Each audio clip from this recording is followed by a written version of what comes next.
On the morning of July 2, 1863, a Confederate private named John Wesley Culp was somewhere in the fields east of a small Pennsylvania town, carrying a rifle for the 2nd Virginia Infantry, part of the Stonewall Brigade, the most famous fighting unit in Robert E. Lee's army.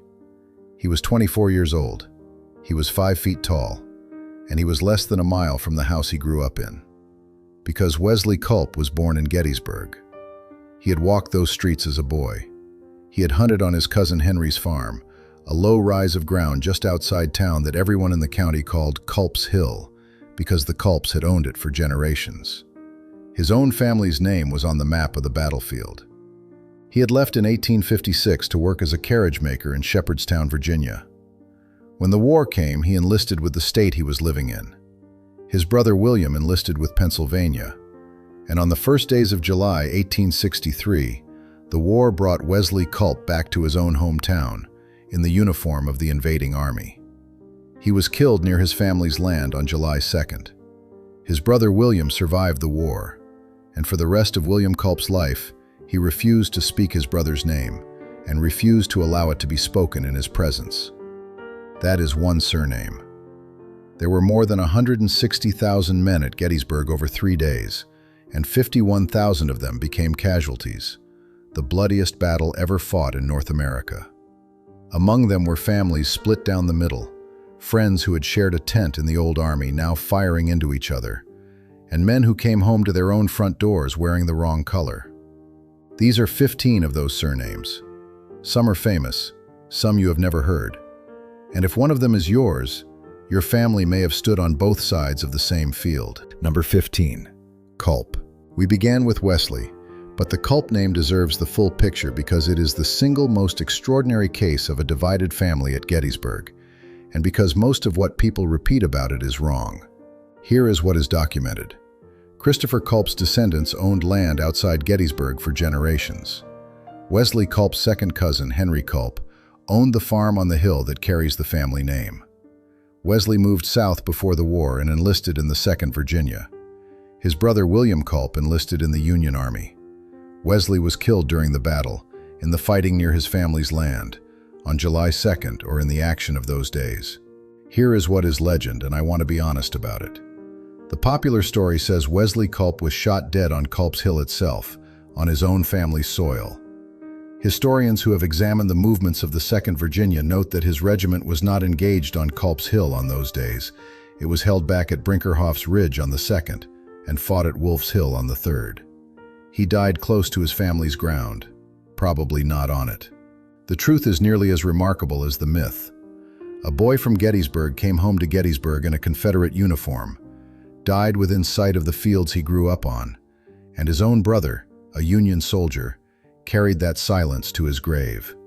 If your surname is Culp, your name is on the map of the most famous battlefield in American history, and it is there because a family was split in half by it. Numbers 14 and 13, Skelly and Wade. These two names belong together because the story that binds them is one of the saddest coincidences in American history, and because both families were from Gettysburg itself. Johnston Hastings Skelly, everyone called him Jack, grew up in Gettysburg alongside Wesley Culp. They were childhood friends. When the war came, Jack enlisted in the 2nd Pennsylvania and later the 87th Pennsylvania Infantry, fighting for the Union. His childhood friend Wesley enlisted for Virginia. His words to his mother are engraved on his tombstone. "My country needs me, mother, may I go?" Jack Skelly was wounded at the Second Battle of Winchester in June 1863 and taken prisoner. And in a Confederate field hospital, according to the account both families held to for generations, he encountered Wesley Culp, his boyhood friend, now his enemy, and gave him a message to carry home to Gettysburg. The message was for Mary Virginia Wade. Everyone called her Ginny. History has mostly called her Jenny. She was Jack Skelly's secret fiancée. They had planned to marry after the war. On July 3, 1863, Ginny Wade was standing in her sister's kitchen on Baltimore Street, kneading dough to bake bread for Union soldiers, when a bullet passed through 2 wooden doors and killed her instantly. She was 20 years old. She was the only civilian killed in the Battle of Gettysburg. There was a photograph of Jack Skelly in her apron pocket. Wesley Culp had been killed the day before, carrying the message he never delivered. And Jack Skelly died of his wounds in Confederate custody on July 12th, never knowing that his fiancée was already dead. 3 childhood friends from one small town, all dead within days of each other, 2 of them buried in Evergreen Cemetery in Gettysburg, 77 yards apart. If your surname is Skelly or Wade, your name belongs to that story. A Union corporal, his sweetheart, and a note that never arrived. Number 12, Wentz. The Wentz family lived on the Emmitsburg Road, directly in the path of some of the heaviest fighting on July 2, 1863. John Wentz was an elderly man living in a small house on the battlefield. His son, Henry Wentz, had moved south to Virginia years before the war and become an artilleryman in the Confederate Army. And in July 1863, Henry Wentz's artillery unit came back to the exact ground where his father's house stood. The romantic version of this story, repeated in books from 1887 onward, claims that Henry commanded a battery firing over his own parents' house, and that after the fighting he crept down to the cellar, found his father asleep, and pinned a note to his lapel reading, "Goodbye and God bless you." Historians treat these embellishments with caution. They appeared decades later and bear the marks of the sentimental storytelling of that era. What is not in dispute is the core fact. Henry Wentz, a Confederate artilleryman, fought on the ground where his father's house stood, while his father sheltered in the cellar beneath it. If your surname is Wentz, your family owns one of the most literal images of the American Civil War that exists. A son in gray, firing across the yard he grew up in, with his father hiding underneath. Numbers 11 and 10, Gibbon and Pettigrew. 2 surnames, 2 generals, 1 family, and they met on the 3rd day at Gettysburg on opposite sides of the deadliest charge in American history. John Gibbon graduated from West Point in the 1840s and stayed loyal to the Union when the war came. His family did not. His father was a slaveholder who favored secession. 3 of his brothers fought for the Confederacy. 2 of his brothers-in-law fought for the Confederacy, and so did his cousin. That cousin was James Johnston Pettigrew, a North Carolina lawyer, scholar, and brigadier general, considered one of the most brilliant men in the Confederate Army. On July 3, 1863, roughly 12,000 Confederate soldiers stepped out of the tree line on Seminary Ridge and began walking across nearly a mile of open ground toward the center of the Union line. History calls it Pickett's Charge. Pettigrew commanded one of the divisions making that assault, and the Union line they were marching toward, the section of it at the very center, at the copse of trees and the stone wall, included the division commanded by Brigadier General John Gibbon. Cousin against cousin, across a mile of Pennsylvania wheat. Gibbon was wounded that day. Pettigrew survived the charge but was mortally wounded 11 days later during the Confederate retreat to Virginia. If your surname is Gibbon or Pettigrew, your family tree contains a branch that faced itself across the most famous mile in American military history. Number 9, Crittenden. No family in America illustrates the phrase brother against brother more exactly than the Crittendens of Kentucky. John J. Crittenden was a United States Senator from Kentucky, and one of the last men to seriously attempt to prevent the Civil War, proposing a set of compromise measures in the winter of 1860 to hold the country together. He failed, and then he watched the war take his own household. One son, Thomas Leonidas Crittenden, became a Union general. Another son, George Bibb Crittenden, became a Confederate general. Their cousin, Thomas Turpin Crittenden, also fought for the Union. 2 brothers, both generals, wearing different flags. John Crittenden died in 1863, the year of Gettysburg, having failed to stop the war that divided his own sons. The Crittenden case is the reason this phrase entered the American language at all. Border state families like theirs, in Kentucky, Maryland, Missouri, and Western Virginia, were split by geography, by marriage, and by conviction. The war did not arrive at their door as an invasion. It arrived at their dinner table. If your surname is Crittenden, your family produced 2 generals who spent 4 years trying to defeat each other, and a father who died watching it happen. Before we go further, if this is the kind of history you want more of, subscribe to Legacy Remains. We uncover the stories hidden inside the names people carry. Hit subscribe, and the next one is already waiting. Number 8, Goldsboro. The Goldsboro brothers of Maryland took the divided family story to its most literal possible conclusion. One brother took the other prisoner. Maryland was a border state, and its regiments split. There was a 1st Maryland Infantry in the Confederate Army and a 1st Maryland Infantry in the Union Army. The same state, the same regimental number, opposite flags. Captain William Goldsboro served in the Confederate 1st Maryland. His brother Charles Goldsboro served in the Union 1st Maryland. At the Battle of Front Royal in May 1862, William's unit captured Charles's, and William personally took his own brother prisoner. Both units, Confederate and Union Marylanders, were present in the Gettysburg campaign the following year. Maryland troops fought on both sides at Gettysburg, including in the brutal fighting on Culp's Hill. If your surname is Goldsboro, your family holds one of the only documented cases in the entire war of a brother capturing his own brother on a battlefield. Numbers 7 and 6, Hancock and Armistead, not blood relatives, something that, in the old United States Army, was nearly as close. Winfield Scott Hancock was a Pennsylvanian West Point class of 1844, a career infantry officer. Lewis Addison Armistead was a Virginian from a family with a military tradition stretching back to the Revolution. Before the war, they served together, fought together in Mexico, and were stationed together in California. They were, by every account, close friends. When the country broke apart in 1861, they parted in California. Armistead went south with his state. Hancock stayed with the Union, telling his friends that he believed in the principle of states' rights, but could not compromise his loyalty to the Union. Armistead reportedly left the Armistead family Bible with Hancock's wife for safekeeping. On July 3, 1863, Lewis Armistead led his brigade in Pickett's charge. He put his hat on the tip of his sword and raised it so his men could follow him through the smoke. He and roughly 150 of his men actually reached the Union position, climbing over the stone wall, pushing 40 yards past it, to the spot historians would later call the high water mark of the Confederacy. He fell there, mortally wounded, with his hand on a Union cannon.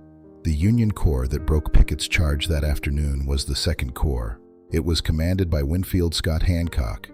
As Armistead lay dying, he asked the Union officers around him to see that his personal effects, including his watch, were sent to his friend Hancock. Hancock had been severely wounded in the same action and was being carried to a field hospital. He received his friend's belongings. Armistead died. Hancock survived and 17 years later ran for President of the United States. If your surname is Hancock or Armistead, your name belongs to the friendship that Gettysburg is most remembered for. Two men who could not stop the war from putting them on opposite sides of the same stone wall. Number 5. Garnett. Richard Brooke Garnett was another Virginian of the old Army, and he came to Gettysburg carrying something worse than an old friendship: a ruined reputation. Garnett had been accused of withdrawing his troops without orders at the Battle of Kernstown in 1862 by Stonewall Jackson himself. The charge shadowed him. Jackson died in May 1863, before the matter was ever resolved, leaving Garnett permanently under a cloud he could not clear. On July 3, 1863, Garnett commanded a brigade in Pickett's charge. He was too badly injured to walk. He had been kicked by a horse, so he rode across the open field on horseback, in full uniform, at the head of his men. A mounted officer walking a horse slowly through concentrated artillery and rifle fire is, in practical terms, choosing to die. He was killed in the charge. His body was never identified.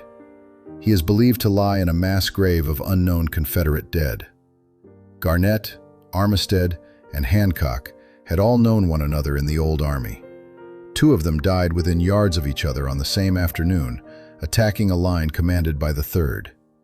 If your surname is Garnett, your family carries a name that rode into certain death to answer an accusation that could no longer be argued. Number 4. Johnson. One of the most common surnames in America, and a name that appears on both rosters at Gettysburg many times over, for a reason worth understanding. Major General Edward Allegheny Johnson commanded a Confederate division at Gettysburg and led the assaults on Culp's Hill on July 2nd and 3rd, the ground the Culp family owned. Union regiments at Gettysburg contained hundreds of soldiers named Johnson. This points at something the famous stories can obscure. The vast majority of divided families at Gettysburg were not generals. They were ordinary men with common names. Johnsons, Smiths, Millers, Browns, Wilsons, cousins and brothers and in-laws separated by which state line they happened to be living on when the war started. The border states made this near inevitable. Kentucky, Maryland, Missouri, and Virginia all sent men to both armies. A family that had one son working in Baltimore and another farming in Virginia could easily find those sons in opposing uniforms without either of them making a political statement about it at all. If your surname is Johnson, the odds are genuinely good that men bearing your name stood on both sides of that field. Not because your family was divided by ideology, but because it was divided by geography. Number 3. Drayton.